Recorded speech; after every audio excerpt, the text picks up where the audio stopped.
Apat na dealer o yung mga nagbebenta ng motorsiklo sa lalawigan ng Laguna at yan ay matapos na makikipagkita daw sila sa isang napakilalang buyer. Nangangambang kanilang pamilya na baka nabiktima na ng masasamang loob ang apat na negosyante. Nakatutok si Emil Sumangil, Exclusivo. Ito ang mga larawan ni Kate Flores, 29 anyos, Alan Atienza, 31, John George Flores, 28, at Percy Abinal, 28. Magbabarkada mula Calamba, Laguna at magkakasosyo sa buy and sell ng mga motorsiklo. Aon sa ngayong Mayo, nagpaalam daw ang mga magkakaibigan sa kanilang kaanak na makikipagkita sa buyer ng isa sa kanilang mga motorsiklong ibinebenta malapit sa boundary ng Batangas. Mula noon, 5 araw na lumilipas, hindi na nakita ang grupo. Labis ngayon ang pag-alala ng kanilang kaanak. Wala raw ni text message silang natatanggap at hindi na rin makontak ang kanilang mga cellphone. Ang sanggaman ay pag-iusapan mo yung mayabok sa iyo, napahuyin ka na. At yung anak mo ay... Sige po, labas na. Hindi rin mapagkatulog na. Kasamang naglaho ng grupo ang ibinebenta nilang motorsiklo, pati na ang tricycle na kanilang sinakyan. Kung maaari po naman, malpasan po ninyo. At kami po'y alalang-alalan na. Nakita lang namin yung mga anak namin. Hindi namin alam kung ibinaw nila. Hindi na namin makakita yan. Ngayon kung talagang gano'n ang mangyayari, tatanggapin namin dahil wala na kami magagawa eh. Ito ang lugar na kung tawagin ng mga taga rito ay Parting Itaas. Dito sinasabing nakipagkasundo ang grupo na makipagkita sa buyer ng motorsiklo bago sila tuluyang mawala. Ayon sa mga mahal sa buhay ng mga nawawala, kilalang critical area ang tinawag nilang Parting Itaas. Ilang kaso na raw ng krimen ang naitala sa lugar dahil ilang na lugar at wala pa halos katao-tao rito. Sinamahan ng GMA News ang pamilya ng mga nawawala para i-follow up ang kanilang hinaing sa Calamba City PNP. Pinatawag na nilang ilan sa mga sinasabing testigo. While we are conducting investigation, we'll be coordinating with the family. Kinuna na rin nila ng pahayag ang 22 anyos na si RJ Di Maculangan. Sinasabing kasama rin dapat si Di Maculangan sa lakad na iyon ng grupo bago sila mawala. Pero natakot umano ito sa lugar na pupuntahan, kaya nagpa siya na lamang magpaiwan. Set up po talaga. Bakit mo nasabi? Kasi yung iniimbestigahan po kahapon yung yung talagang witness, yung talagang katransaksyon nila, nung nadisarmahan na po ng cellphone, bali lumabas po dun sa text, ba't nagpakita ka pa? Nanawagan ng pulisya sa sinumang may impormasyon sa pagkawala ng magkaibigan na makipag-ugnayan sa Calamba City Police Hotline 049-545-1694. Emil Sumangil, Alerto 24. Si Mel Tiangco, ang inyong kapusong totoo.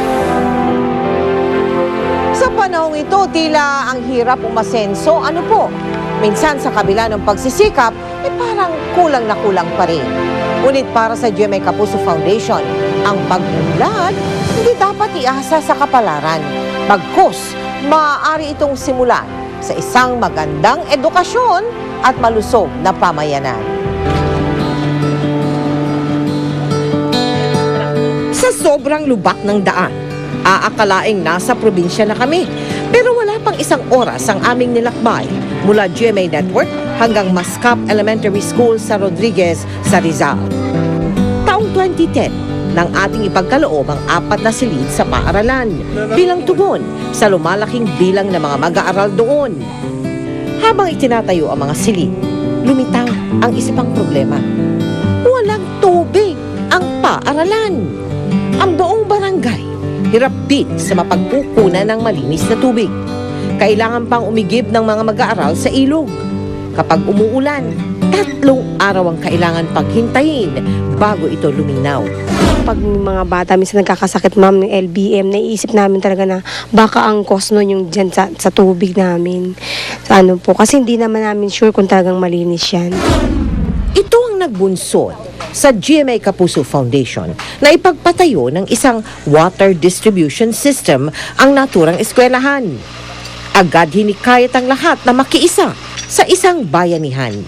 Ang nais natin ay maangkin ng mga magulang, ng mga estudyante ang proyekto para sa lalong ikauunawa nila ng kahalagahan ng edukasyon para sa kanilang mga anak. Mahigit 30 taon nang ikinabubuhay ng mga taga-Mascap ang paggiginto. Ngunit nangangamba sila na darating ang panahon na mauubos din ang ginto sa ilog. Minsan, nagpaparte-parte kami magkasama, 5.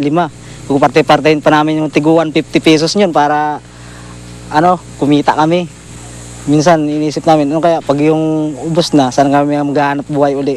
Kaya't gayon na lang ang kanilang pakikiisa sa ating proyekto na makapagbibigay ng matagalang ginhawa sa kanilang lugar.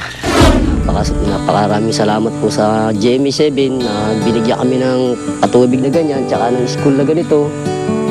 Mas malaking bagay po sa aming mga taga rito ang magkaroon ng tubig at ng eskwelahan. Sa kauna-unahang pagkakataon, magkakaroon na ng gripo sa loob ng Mascap Elementary School ngayong darating na pasukan. Naway magbigay daan ang water distribution system ng Kapuso School Development Project sa mas marami pang projects para magkaroon ng malinis na tubig hindi lamang sa Rodriguez Rizal kundi sa marami pang eskwelahan na nangangailangan nito. Kaya't sa mga nais na maging bahagi ng project ng ito ng GMA Kapuso Foundation, magsadya po sa aming tanggapan o kaya magdeposito sa aming mga bank account o mag-log on sa www.kapusofoundation.com.